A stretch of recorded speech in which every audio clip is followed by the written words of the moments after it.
శుభోదయం. నా పేరు చిన్మయి. నేను 1వ తరగతి చదువుతున్నాను. ఈరోజు నేను యా, రా, లా, వా పదాలతో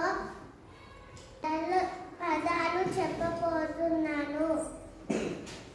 యా, మా, యమ, రామ, రమ, లత, లత, వల, వల, యాద, యద,